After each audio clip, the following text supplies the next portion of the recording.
سوات تحصیل کابل ډیری کې د عوامي نشر پارټۍ پخوانی مشر او د صوبایي اسمبلۍ غړی چې کال 2010 کې د دسمبر په وړومنۍ نیټه په یو ځانمرګي برید کې شهید کړی شوی لس کلن تلین ومانځلی شو. په دغه موقع د ډاکټر په قبر ګلونه کېښودی شول. مقامي مشرانو هغه ته پیرزونې وړاندې کړې. د امن دپاره ولاړو دغه خلکو د امن خلک د منځه وړه د هغه د شهادت چې دا د امن دپاره ډېر لوی شهادت دی. زه یم که د سوات د ټولو شهیدانو سر لښکر دی جي انشاءالله چې موږ به ټول د هغه چې کوم فکر و د هغه چې کومه فلسفه و هغه به ژوندی ساتو او همدغه په نقش قدم باندې به نور ځوانانو ته هم دغه پیغام ورکوو، په خپله هم په هغه لاره ځو. په دغه موقع یو دستور هم وشوه چې پکې ویناوالو په سوات او ټوله سیمه کې د امن لپاره شهیدانو ته پیرزونې وړاندې کړې او فیصله وکړه شوه چې هر کال به د سوات شهیدان یادوي. شهیدان ولې کېږي؟ خلک ذهن کې دا کوېسچن راځي چې ولې کېږي شهیدان؟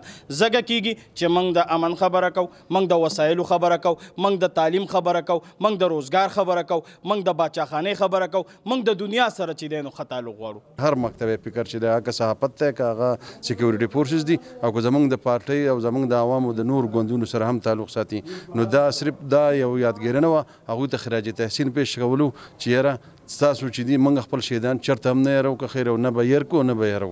د خدای بخښلي ډاکټر شمشیر علي په قبر ځایي خلکو دعا وکړه او دا ویل چې د سیمې د امن او سوکالۍ لپاره به ټول خپلې هلې ځلې جاري ساتي او د ولس د ترقۍ لپاره به چرې هم په شا نشي. د کیمرامین لونګین سره نیاز احمد خان، مشرق ټي وي، سوات.